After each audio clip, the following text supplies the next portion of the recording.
Okay, so let's talk about configuring the iSCSI initiator. Remember that runs not on the target server, but on the ones that are connecting to it. Let's talk about configuring the iSCSI initiator and connecting to a target. Now, this one right here, Bassett 301DC, this is my iSCSI target server. And I've got a couple of disks set up, targets already created. So I'm going to go to, let's start with server DM1. And from here, I'm going to go to Tools and look at my iSCSI initiator. Then I want to set my target, and I want to look for Bassett 301-DC and see if I can quick connect to it. And I do, and it immediately finds my Bassett 301DC and the IQN. And right here you can see the whole Bassett 301-DC.Bassett 301 target. And there I can connect to my target. So I click done, and now I'm connected. Now, once I'm connected, then I need to add the individual devices.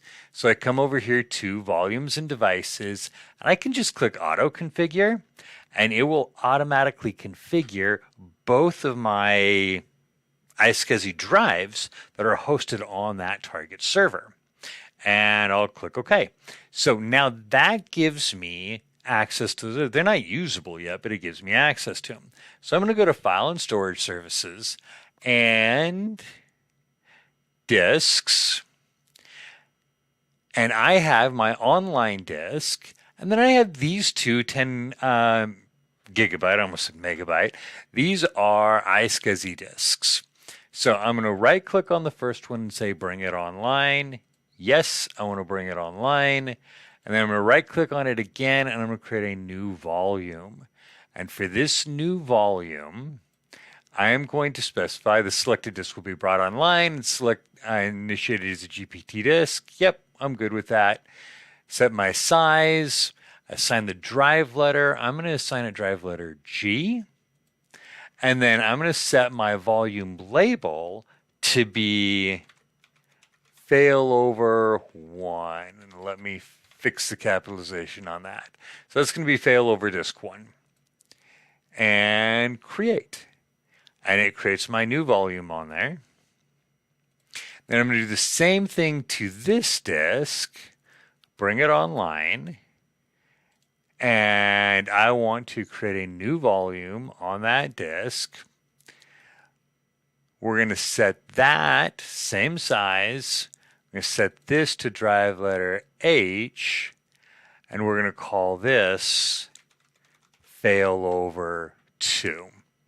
And I'm going to click Next and Create. Now, let me wait for this to finish. There we go.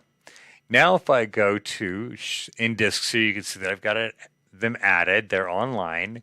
They are GPT partitioned, iSCSI bus type.